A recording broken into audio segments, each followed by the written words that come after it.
Hello, hello, hello. Happy Fed Day. Happy Wednesday, everyone. How is everyone doing today? Good morning, Sterling.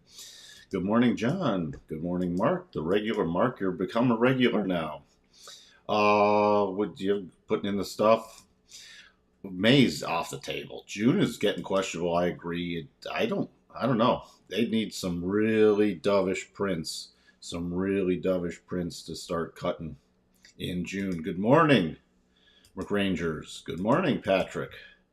What else do we have? Just a lot of FOMCs. Heinrich, good morning. Hey, Sterling, what's Elizabeth Warren's net worth? I'm just wondering.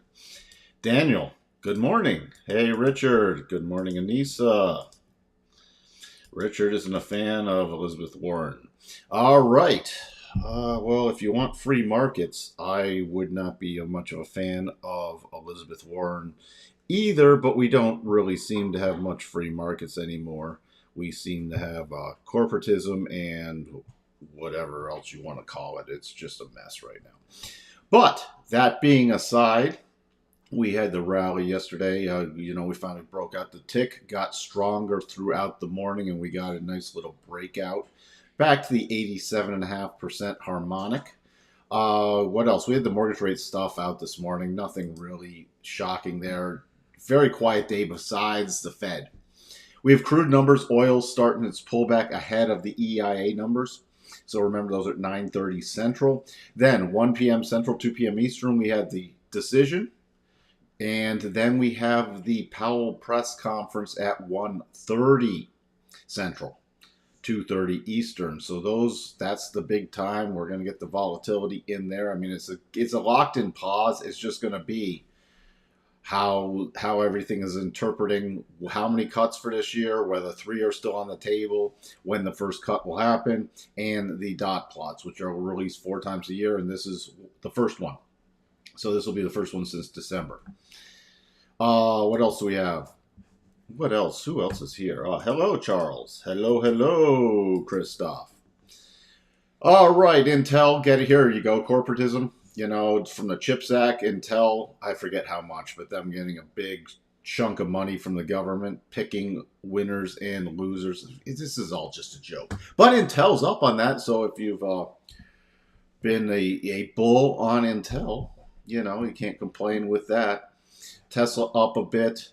Overall, just a very mixed market ahead of the Fed. Energy pulling back. You'll see here energy energy and real estate pulling back. Consumer cyclical up. By the way, General Mills had earnings this morning. We'll get to that in a second, but that was a pretty decent gap up. They did a beat.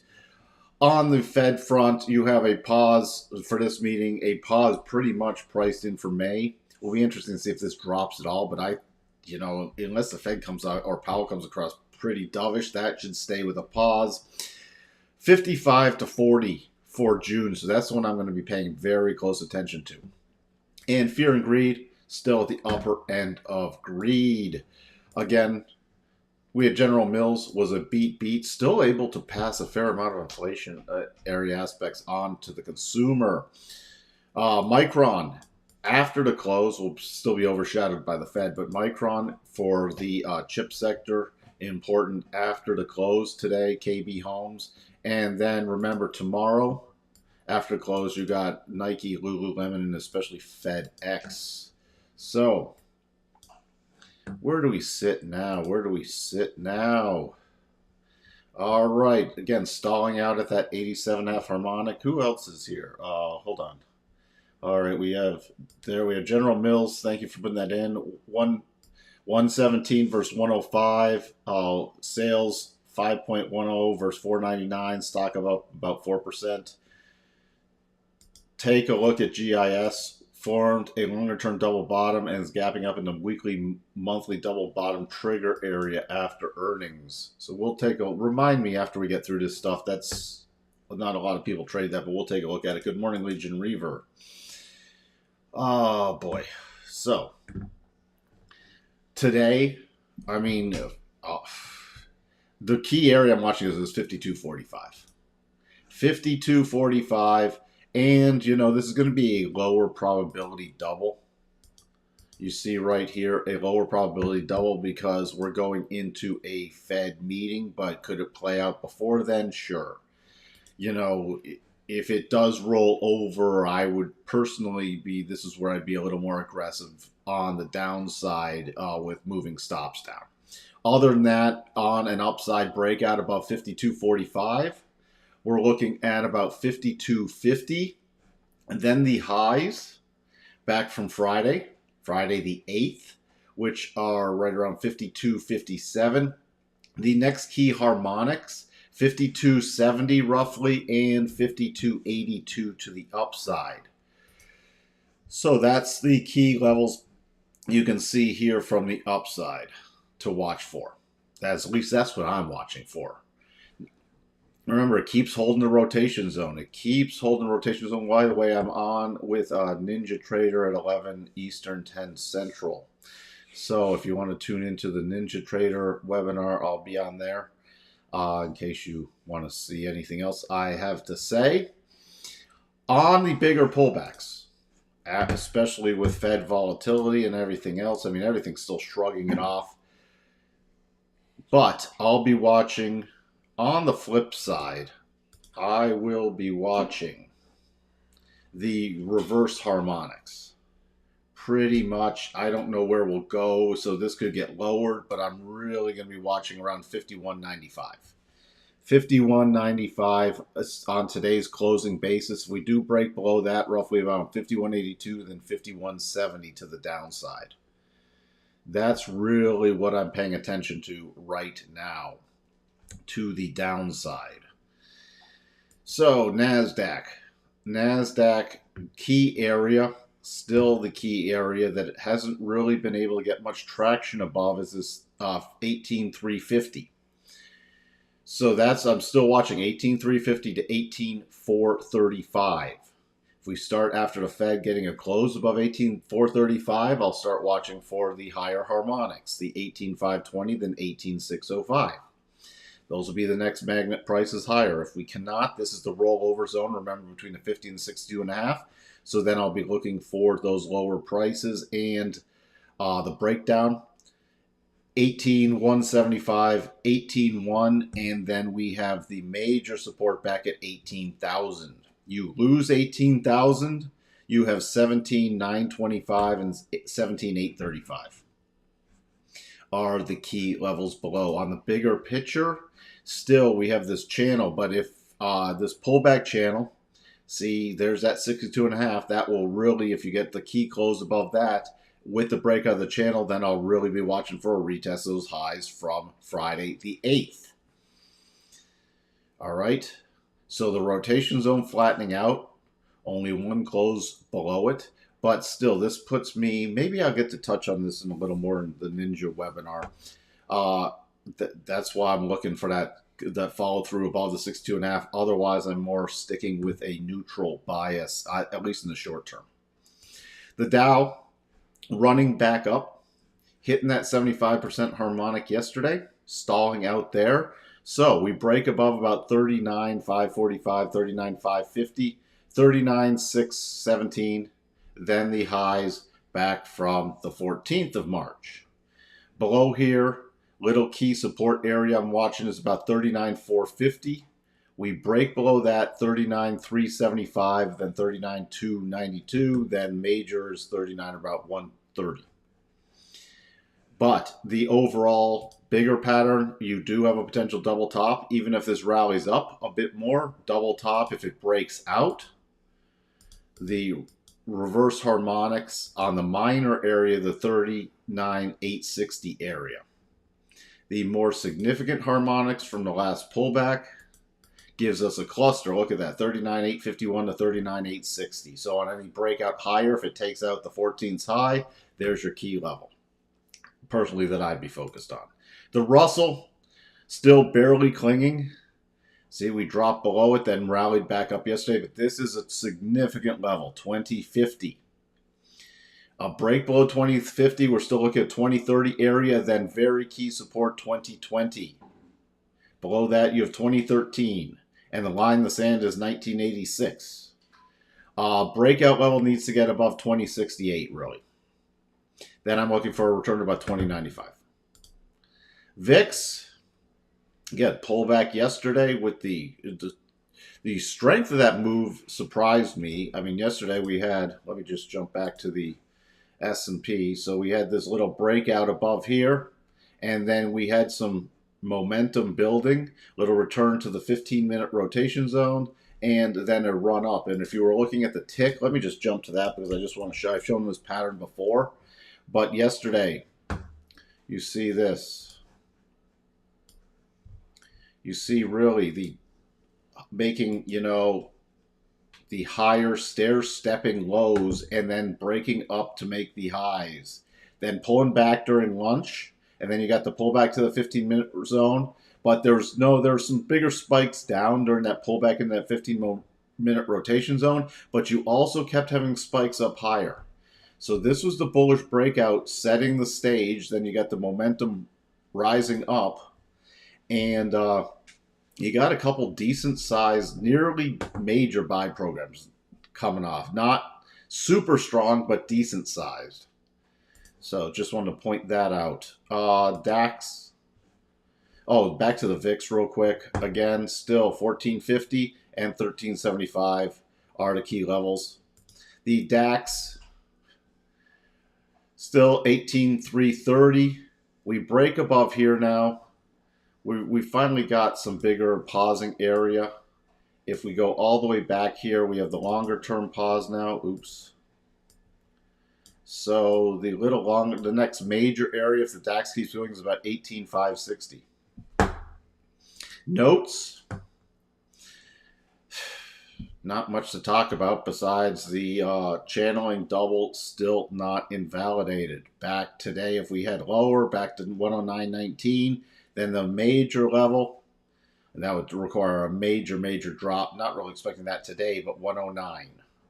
The yields, little pullback to the rotation zone. Close below the 4 hours, so I'm watching for that key support coming in right about 425, 4.25. A rotation back up is still 4.395. That's the first target for the channeling double on that one. Nothing much to talk about with the 10-2s. Dollar index, going to be watching today. Rejected from the 62.5 yesterday. 103.60. Going to be watching to see if this drops back down due to a potentially dovish Fed, or potentially hawkish. It continues up higher, but it needs that close above 103.60 is very key today. Crude coming up to the top of the channel and through those next little levels. Pullback going into the EIA numbers. Going to be watching today in the next 42 minutes to see if it closes below the 4-hour rotation zone, because if it does close below there, I'm watching for the pullback into the daily rotation zone. First area is about 80.75, and then major support is 80. Okay, because remember, we're at cycle tops and we're dropping out of overbought, but we could easily roll over or consolidate. Any consolidation above 80 on a closing basis is still very bullish, because it would be working off its overbought short-term levels with a pullback in the cycles. Gold, paying attention to Tuesday's and Monday's high. Yet it would be a % B bias, a 1-day % B from yesterday's high with a follow-through on the close. The key support is this 2150.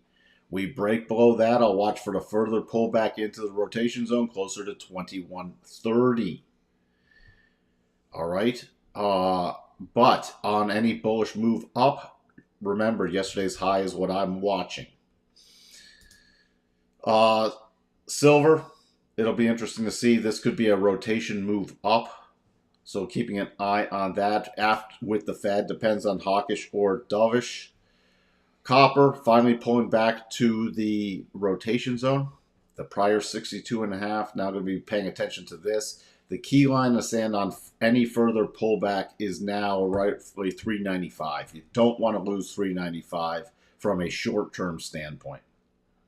The yen, this has got to be disappointing to the Bank of Japan, so they're still they're dovish hike, yen approaching your major top area again. Look, top from back in October 22, top from in November of 23.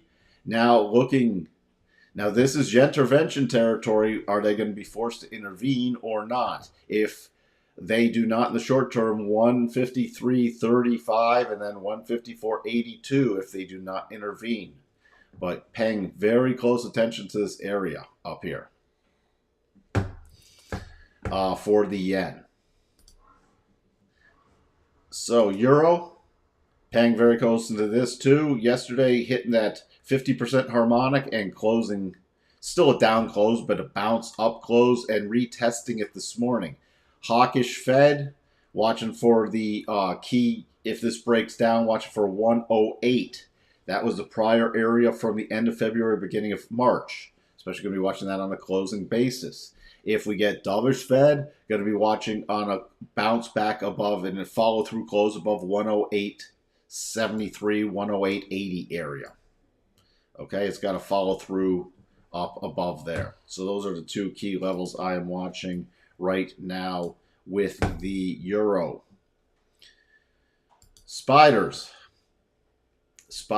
are back in triple top territory.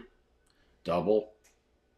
Goodbye. Never, nothing going on there. So, a little gap down today. Very minor gap down.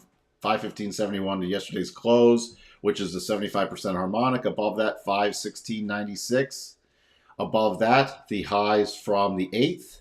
And then we got 519.44 minor and 520.65 more significant. To the downside, we still have a gap left behind on a overly hawkish Fed, 509.83, 509.38. We lose 509.38, it can get a little interesting. We don't have the double on there, so I got to use harmonics. We still have some significant level at 507, and it's reinforced by the first harmonic, then 505.60. And then the next major level below that is 502.20. The Qs, remember, confirmed but did not trigger. It's still not officially triggered. The key levels to the upside, still 440.70. Trading 439.45. Above that, 442.68 on a closing basis. The supports, 436.72. Then we're still looking at about 434.85. Then the major support area comes down to 433.58 to right around 432.80. You close below the low of 433.65, the double would be officially triggered. And I'd be watching for that pullback to the 50 EMA and the first target area. Bitcoin, we talked about this for Kalani yesterday. The horizontal head and shoulders got triggered. Any rallies, I'd be looking for a stall out and a rollover. We have cycle bottoms. That's the only negative thing. So be watching, especially on a rally. 65.405 is the first key area of resistance, and then 64.450. Thanks. Intel gets an $8.5 billion government grant from the CHIPS Act. Did I say good morning to you, Jacob? Good morning. Yeah. See. Oh, Jesus, I'm so tired of this. Oh, I just, politicians. Tesla, still, we're in the rotation zone, still watching for the rollover plays. There is still a gap left behind of 177.50, but we'll watch for the rollover plays. Nothing really to talk about there. On any break lower, you have the gap fill back to the, again, the second target of the bigger double top, 163.57, that target area. NVIDIA, still the key low is from the 11th, which also corresponding roughly to the daily rotation zone. The key high that it needs to close above is 924.37. Other than that, just getting back to cycle bottoms with a sideways correction. Yeah, it pulled back, but then it really moved sideways. And on the weekly with NVIDIA, still, you can see, this is just a sideways correction. So the only thing as I said, I think on the last podcast with Jim, the only thing that I'm watching for is that close below that 841.66 for a further pullback. What else? GIS. I know Sterling GIS. Here's your GIS. You know, you have this rounding weekly double, which was triggered. Your targets are still, look at that, with the harmonic, you got a nice harmonic cluster around 71.75. Pre-market 71.38, 71. So then you got 71.31 and 75.01 closing in at the 50% harmonic and the breakdown zone.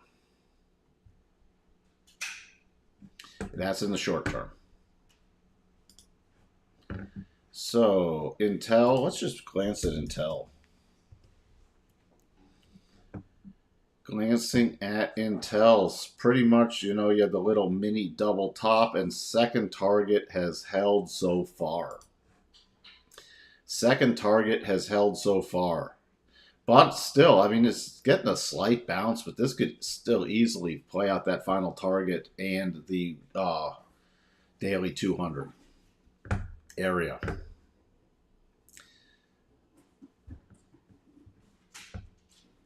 What else? What else? What else? I'm just trying to think if there's anything else. I didn't miss any, did I? I was like, what do you think? There will be a big move today? There'll be volatility. There'll be volatility. Just because things are uncertain now. I mean, is the Fed going down from their three cuts this year? And when does the first cut start? So there'll be volatility, especially during the press conference, with how dovish or hawkish Powell is expected to be. But is there a great pattern? Not really. Not really. I mean, we start really breaking above this 52.44 during the release in the press conference. We're going to watch for at least a short-term breakout with cycles still rising. Other than that, the only other thing that puts me more on guard is if we can break below the daily rotation zone, but I'm not expecting that to happen today. We could still have a down day without the break below the rotation zone. All right, let's just take a quick look going into the open because I've got a busy open coming up. Nothing's really changed. 52.45, 52.33. It's really about it today, so I'm going to be wrapping up. If you'd like to join me on the Ninja Trader webinar, you know, tune into that because the market might be slightly quiet being ahead of the Fed meeting. Other than that, prepare for the volatility at 1 p.m. Central, 2 p.m. Eastern, with follow-through at the 30 minutes later with the press conference, and I shall talk to everyone later. Bye for now.